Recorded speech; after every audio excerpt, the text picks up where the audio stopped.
Welcome to Shell Yeah, a tutorial channel with Linux shell commands. Remember, always test the commands on a lab or on a test environment. In this video, we're going to see the pwd command. We can use the pwd command to find the full path, physical or logical, of the current working directory. Here we see the syntax of the pwd command. The arguments on the square brackets are optional. We will look into two options, the L option, which is used to print the logical path, and the P option, which is used to print the physical path. When we use the L option, the symbolic links are also printed. On the contrary, the P option ignores them. A symbolic link or symlink is a file that acts as a pointer or shortcut to another file or directory on a file system. I'll go deeper into this topic in upcoming videos. In my environment, the default option when I run pwd is with the logical path. May differ in your environment.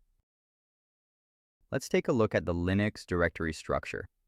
It will help us understand the upcoming examples. On our example, we will create a symbolic link and change our current working directory to check the output of the pwd command. As we can see here, I created a symbolic link named symlink1 that points to the dir1 directory, and now I'm going to cd into it. When we run the pwd command, we notice it prints the symbolic link instead of the actual directory name, which is the default behavior in my environment. On the other hand, if I use the capital P option, we'll see the physical path, and the symlink will be ignored.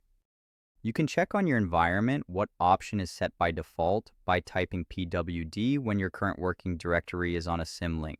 If the output of the command is the physical path, you can play with the L option to print the logical path instead.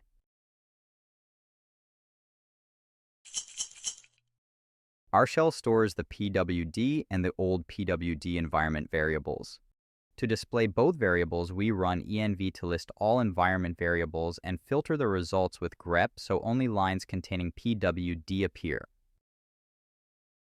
When we run cd-, it uses the value stored in old pwd as the path. Notice here how the two variables change values as we move between directories. What shell command should we dig up next? Tell me below. If you liked the video, like and subscribe. Thanks for watching.